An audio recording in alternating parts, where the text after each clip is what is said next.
Subscribe करें महिंद्रा गुरु YouTube channel को। अगर आपने सब्सक्राइब कर रखा है तो नोटिफिकेशन बेल पर क्लिक करें ताकि आपको सारे वीडियोस का अलर्ट मिलता रहे। Thank you.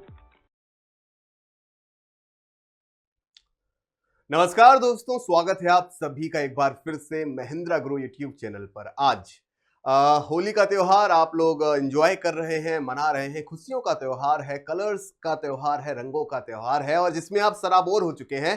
तो इसी त्योहार में हम भी आपके लिए कुछ स्पेशल लाए हैं और टॉप 10 की बात करें, जो आप यहां पर टाइटल देख रहे हैं, टॉप 10 ट्रिक्स इन जीए या जीके या जीएस या किसी भी एग्जाम की मैं बात करूं तो आज का जो ये सेशन है इसमें हम ऐसी 10 ट्रिक्स के बारे में डिस्कस करेंगे जो कि आपके जीए के, जीके के और जीएस के किसी भी एग्जाम की बात करें वहां पर आप सभी को हेल्प करने वाली हैं। तो चलिए शुरू करते हैं। और शुरू करने से पहले जितने भी स्टूडेंट हमारे साथ जुड़ चुके हैं उन सभी को महिंद्रा ग्रुप की पूरी टीम की ओर से एक बार फिर से मैं आप सभी को होली की हार्दिक बधाइयां देता हूं। तो चलिए पहली ट्रिक की तरफ बढ़ते हैं और फर्स्ट ट्रिक हमारे सामने है जो कि ये रही। आपको एक लाइन याद रखनी है और वो लाइन है gateway of India. Gateway of India Bharat के किस शहर में है? तो मुंबई। आप उसकी लोकेशन देख सकते हैं, उसके इमेज देख सकते हैं यहां पर स्क्रीन पर। तो देखिए आपको बस याद क्या करना है, ट्रिक नंबर 1 क्या है? Gateway of India, of India, of India, gateway of India. और उससे आप लोग याद रखेंगे मुंबई शहर को, क्योंकि गेटवे ऑफ इंडिया भारत के मुंबई शहर में है। ठीक है, तो अब आपको एक बात याद रखनी है कि जितने भी बैंकों के लास्ट में ऑफ इंडिया शब्द का इस्तेमाल है उन सभी बैंकों के जो हेडक्वार्टर है वो मुंबई में लोकेटेड है। जैसे कि bank of India Mumbai, central bank of India last में ऑफ इंडिया है, हेडक्वार्टर याद रखेंगे मुंबई। आईडीबीआई फुल फॉर्म होता है industrial development bank of India, last में फिर से ऑफ इंडिया लगा है तो हेडक्वार्टर हो जाएगा Mumbai. State bank of India Mumbai, union bank of India Mumbai, reserve bank of India Mumbai. तो ये कुछ पर्टिकुलर बैंक्स हैं जिन सभी के हेडक्वार्टर मुंबई में लोकेटेड हैं। गेटवे ऑफ इंडिया मुंबई में है और ऑफ इंडिया से याद रखेंगे इन सभी बैंकों के हेडक्वार्टर्स को। इसके अलावा 2 ऐसी संस्थाएं हैं, रेगुलेशन बॉडीज हैं जिनके हेडक्वार्टर मुंबई में लोकेटेड है, उनको भी आप ऑफ इंडिया के नाम से याद कर सकते हैं, जैसा कि securities and exchange board of India यानी कि सेबी और life insurance corporation of India जैसे हम शॉर्ट में एलआईसी बोलते हैं। इन दोनों के हेडक्वार्टर भी मुंबई में लोकेटेड हैं। तो आप समझ गए होंगे कितने काम की ट्रिक है ये। एक ट्रिक से हम लोग इतने सारे बैंकों और संस्थाओं के हेडक्वार्टर्स को लर्न कर सकते हैं। उम्मीद है आप सभी को ये पसंद आया होगा। बढ़ते हैं आगे ट्रिक नंबर 2 की तरफ। तो सेकंड नंबर की जो ट्रिक है वो है इंडियन मसाला डोसा। खाने कहां जाएंगे? चेन्नई। अब देखिए ये ट्रिक कैसे काम करेगी। हम सभी को पता है कि इंडियन मसाला डोसा साउथ की एक फेमस डिश है और मसाला डोसा साउथ में आपको पता है मद्रास जो सिटी है, मद्रास जो शहर था वहां पर प्रसिद्ध था। और कई बार आपने लिखा भी देखा होगा मद्रासी मसाला डोसा कॉर्नर या मद्रास कैफे। तो मद्रास शहर का जो न्यू नेम है, नया नाम है, वो है चेन्नई।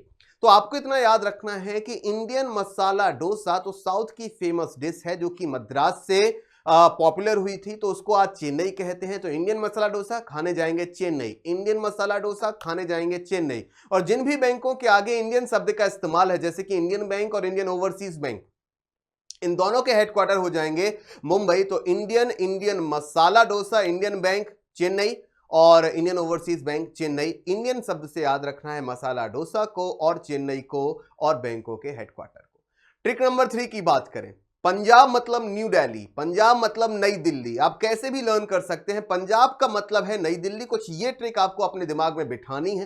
पंजाब मतलब नई दिल्ली, अगर आपको ये याद हो जाता है तो याद रखना आसान होगा। पंजाब नेशनल बैंक का headquarter New Delhi and Punjab and Sind Bank का जो हेडक्वार्टर है वो भी न्यू दिल्ली में है। तो पंजाब मतलब न्यू दिल्ली और Punjab National Bank and Punjab and Sind Bank दोनों का जो हेडक्वार्टर हो जाएगा वो हो जाएगा नई दिल्ली। अब बात करते हैं ट्रिक नंबर 4 की, जो कि आप सभी के सामने है और कुछ तुक बनते हुए जो शब्द हैं वो आप सभी के सामने, तुकबंदी जिनको हम कहते हैं।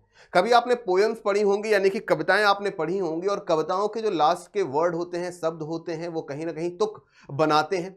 जैसे कि कुछ किए बिना ही जय जयकार नहीं होती और कोशिश करने वालों की हार नहीं होती। तो लास्ट में होती होती शब्द का इस्तेमाल किया गया है जो कि एक पोयम में रहता है। ठीक है, तो इसी तरह से जो तुकबंदी वाले शब्द होते हैं उनसे हम याद करेंगे इस पर्टिकुलर ट्रिक को। जैसे कि बड़ौदा मतलब वडोदरा, यानी कि बड़ौदा वडोदरा वडोदरा वडोदरा, इस तरह से हम लोग याद रखेंगे। आपको एक तुकबंदी वाला जो शब्द है, तुक जो बनता जाता है, उससे इसको याद रखना है कि बड़ौदा वडोदरा वडोदरा वडोदरा वडोदरा वडोदरा वडोदरा बड़ौदा बड़ौदा वडोदरा गुजरात। तो आपको इससे लर्न करना होगा बैंक ऑफ बड़ौदा का हेडक्वार्टर। तो पहली चीज, पहली ट्रिक तो ये हो जाएगी ट्रिक नंबर 4 में। बड़ौदा मतलब वडोदरा, वडोदरा मतलब बड़ौदा, इस तरह से। दूसरा है आंध्रा, और आंध्रा से आपको याद रखना है आंध्र प्रदेश, इजी है। आंध्रा मतलब आंध्र प्रदेश, और कैनरा मतलब कर्नाटका, कर्नाटका कैनरा, कैनरा कर्नाटका, कर्नाटका कैनरा, कैनरा कर्नाटका। इस तरह से अगर आप इन तुकबंदी शब्दों को याद कर लेते हैं, बड़ौदा वडोदरा, वडोदरा बड़ौदा, या आंध्रा आंध्र प्रदेश, आंध्र प्रदेश आंध्रा, कैनरा कर्नाटका, कर्नाटका कैनरा, तो तीन बैंकों के जो हेडक्वार्टर है आप आसानी से लर्न कर पाएंगे।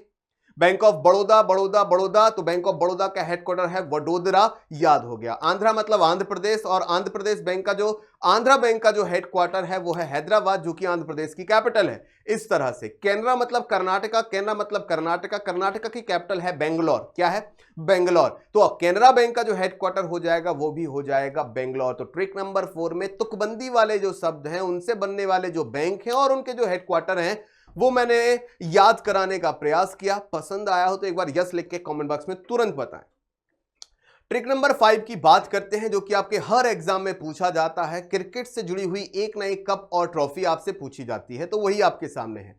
और देखिए क्रिकेट में बहुत सारे कप एंड ट्रॉफीज हैं, और कई बार एग्जाम में सीधा सीधा क्वेश्चन आ जाता है कि फलाना फलाना ट्रॉफी इनमें से किस खेल से जुड़ी हुई है, या ढिकाना ढिकाना ट्रॉफी किस खेल से संबंधित है। अब ऐसी सिचुएशन में या तो इनको रट लिया जाए, सभी खेलों की ट्रॉफियां हैं, कप से इनको याद कर लिया जाए, या कुछ ट्रिक के माध्यम से याद किया जाए और कुछ मेहनत से।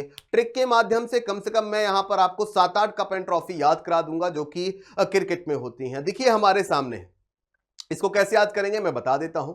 ईरान से दिलीप निकला, देवधर रंजीत और मुश्ताक अली के साथ एशिया, जिलेट शेव करके फ्रेंडशिप की और रानी लक्ष्मीबाई के सामने शीश झुकाए। अब आपको ये लग रहा होगा कि ट्रिक काफी लंबी है सर, तो इसको 2 पार्ट में याद कीजिए, आसानी होगी। देखिए करना पड़ेगा क्योंकि मैक्सिमम कप एंड ट्रॉफी इस ट्रिक में आ गई हैं। याद करने में अगर थोड़ी सी मेहनत करते हैं तो इसका जो रिटर्न है वो आपको काफी ज्यादा मिलेगा।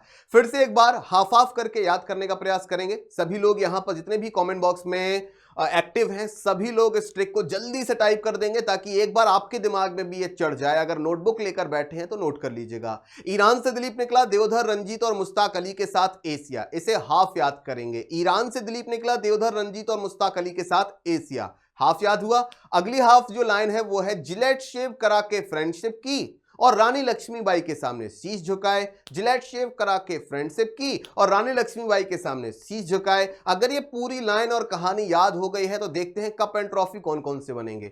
ईरान से हम लोग याद रखेंगे ईरानी ट्रॉफी, ईरान से ईरानी ट्रॉफी, दिलीप से दिलीप ट्रॉफी, देवधर से देवधर ट्रॉफी, रणजीत से हम लोग याद रखेंगे रणजी ट्रॉफी, ओके। मुश्ताक अली से हम लोग याद रखेंगे सैयद मुश्ताक अली ट्रॉफी।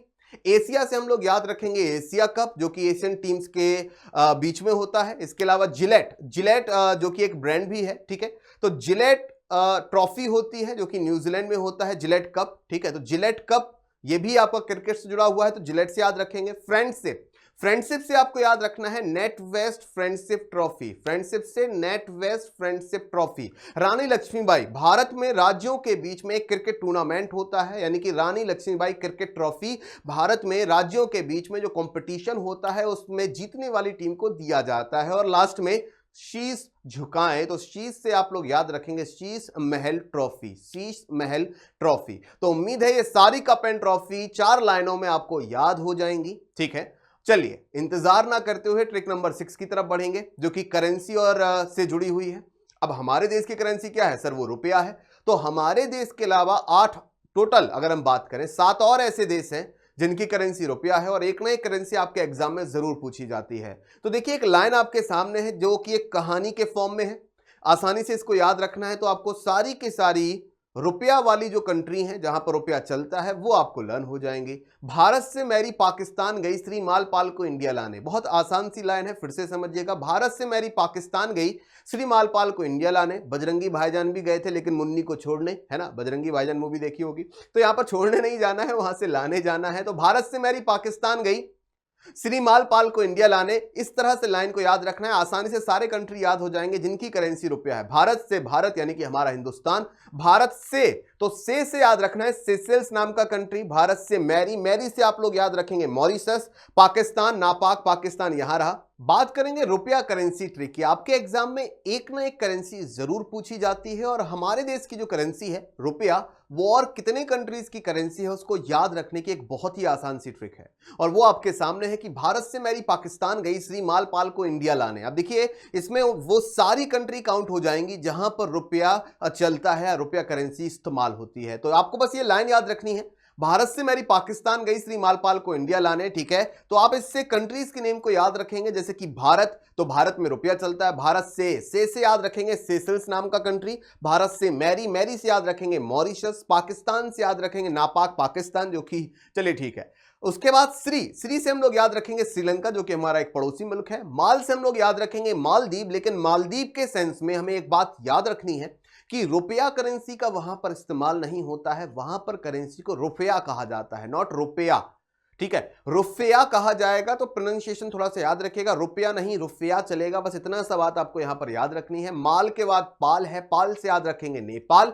इंडिया लाने, और इंडिया हो चुका है तो इंडिया से यहां पर हमें याद रखनी है इंडोनेशिया नामक कंट्री। तो टोटल 8 कंट्री ऐसे हैं जिनकी करेंसी रुपया है और उन सभी के सभी कंट्रीज को इस ट्रिक में शामिल कर लिया गया है। अगले जो टॉप 10 ट्रिक्स में से ट्रिक है, ट्रिक नंबर 7, वो है पीसो करेंसी को याद रखने की एक छोटी सी ट्रिक। अब ये ट्रिक कैसे काम करती है? मैक्स ने टीना को फोन पर चिल्लाकर कॉल क्यों की? एक बार फिर से, मैक्स ने टीना को फोन पर चिल्लाकर कॉल क्यों की? मैसेज कर लेता है ना, मैसेज इसमें नहीं है वैसे, ठीक है। तो अब बात करते हैं इस पर्टिकुलर ट्रिक की। तो मैक्स ने टीना को, तो याद रखेंगे मैक्स से मैक्सिको, टीना से अर्जेंटीना, फोन से फोन फिलीपींस, फोन से फिलीपींस को याद रखेंगे। चिल्लाकर से चिली, क्योंकि चिली यानी कि मिर्च खाओगे तो चिल्लाओगे ना, तो चिल्लाकर से चिली, कॉल से कोलंबिया और क्यू से क्यूबा। तो ये कंट्री जहां पर पीसो चलती है, याद रखने की आसान सी ट्रिक है। उम्मीद है आपको पसंद आई होगी। एक बार यस लिखकर जरूर बताइए कि हां सर, अभी तक जितनी भी ट्रिक हुई हैं वो अच्छी लगी हैं। बात करते हैं ट्रिक नंबर 8 की, जो कि प्लैनेट्स के ऊपर है और इसे मैंने ज्योग्राफी में भी एक बार आप सभी के साथ डिस्कस किया था। My very educated mother just served us nuts. अगर हम जीएस की बात करें तो वहां पर प्लैनेट्स से जुड़े हुए क्वेश्चन आपके एग्जाम में आते हैं और क्वेश्चन कुछ इस प्रकार से आता है कि इनमें से कौन सा प्लैनेट या कौन सा ग्रह सूरज से दूरी के मुकाबले 1 नंबर पर है, 2nd नंबर पर है, 3rd नंबर पर है, 4th है, 5th है, 6th है, यानी कि नंबरिंग पूछी जाती है सूरज से डिस्टेंस के अकॉर्डिंग। तो आपको ये लाइन याद रखनी है, my very educated mother just served us nuts. इससे आपको सारे के सारे वो प्लैनेट्स याद हो जाएंगे जो कि सोलर सिस्टम का हिस्सा हैं। और सबसे शुरुआत से आपको याद रखना है, ये सन से दूरी के अकॉर्डिंग है, यानी कि जो सबसे पहला प्लैनेट है मरकरी, यानी कि बुध ग्रह, वो सूरज के सबसे करीब है। तो सबसे करीब है मरकरी, उसके बाद है वीनस 2nd नंबर पे, 3rd नंबर पे हमारी अर्थ है और 4th नंबर पे मार्स है, यानी कि मंगल ग्रह।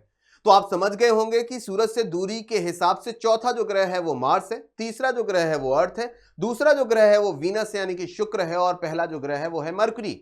अब इन 4 ग्रहों को आप गौर से देखिएगा, इन चारों ग्रहों को इनर प्लैनेट्स भी कहते हैं, क्योंकि ये जो एस्ट्रॉयड आपकी बेल्ट है, क्षुद्र ग्रह जो पट्टी है, ये उसके अंदर है, और बाकी के जो 4 प्लैनेट हैं जुपिटर, सैटर्न, यूरेनस और नेपच्यून, वो एस्ट्रॉयड बेल्ट के बाहर है, तो इन्हें आउटर प्लैनेट्स कहा जाता है, ठीक है। तो आप देख सकते हैं जस्ट सर्व्ड अस नट्स। तो जे से जुपिटर याद रखेंगे, एस से सैटर्न याद रखेंगे, यू से यूरेनस याद रखेंगे और एन से नेपच्यून याद करेंगे। ये एक एवरग्रीन ट्रिक है, जिसको भी ना पता हो यहां पर अच्छे से उसको लर्न कर ले।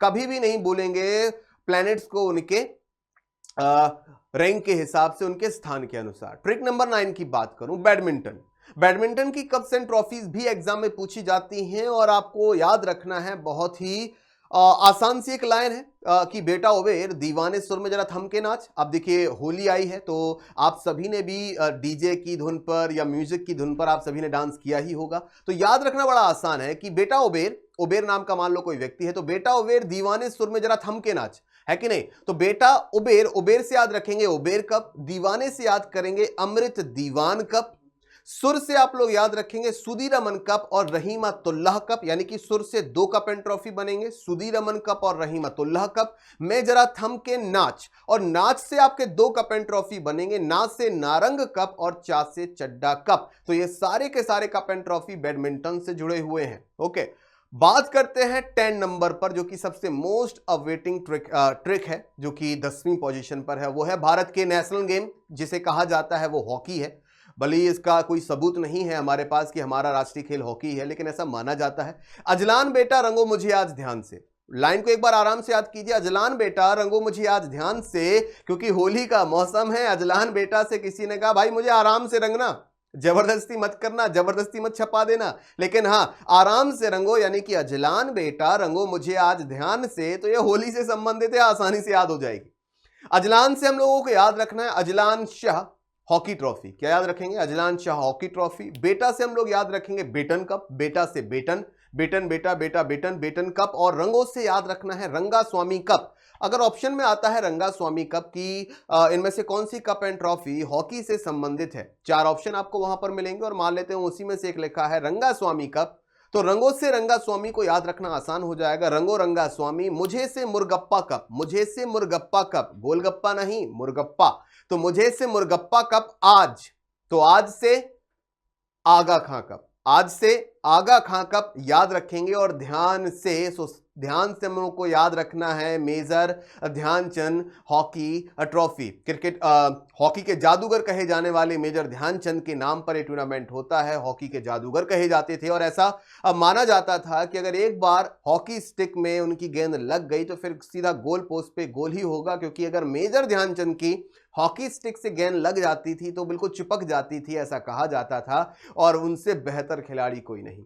तो मेजर ध्यानचंद जो कप है, ट्रॉफी है, वो भी आपकी हॉकी में होती है। तो टॉप 10 ट्रिक्स मैंने आपको यहां पर बता दी हैं। इनमें से कुछ ट्रिक्स मैंने अपने सेशंस के दौरान आप सभी को बताई हैं, पहले भी मैं अपने सेशंस के दौरान इनको बता चुका हूं, लेकिन अलग अलग सेशंस में कभी कभार जब कोई ऐसा मुद्दा आता था, कोई ऐसा टॉपिक आता था, तब मैं इसको डिस्कस करता था, लेकिन एक ही जगह पर सारी ट्रिक्स अभी तक अवेलेबल नहीं थी। तो इस स्पेशल क्लास में टॉप 10 ट्रिक्स आपको दे दी हैं। अगर आपको पसंद आए तो इस वीडियो को लाइक करें, अपने दोस्तों के साथ शेयर करें। आप सभी के सुझाव पर अगर आप लोग कहते हैं तो पार्ट 2 में भी हम कुछ टॉप 10 ट्रिक्स और लेकर आएंगे जो आप सभी को डेफिनेटली हेल्प करेंगे आपके कॉम्पिटिटिव एग्जाम्स में। एक बार फिर से महेंद्र गुरु की पूरी टीम की ओर से और मेरी ओर से आप सभी को होली की हार्दिक शुभकामनाएं। खुश रहिए, अच्छे से रहिए और त्योहार को एंजॉय कीजिए, और फिर त्योहार के बाद पढ़ाई में जुट जाइए। इस वीडियो में इतना ही, मिलेंगे अगली क्लास में आप सभी के साथ। सब्सक्राइब करें महेंद्र गुरु यूट्यूब चैनल को।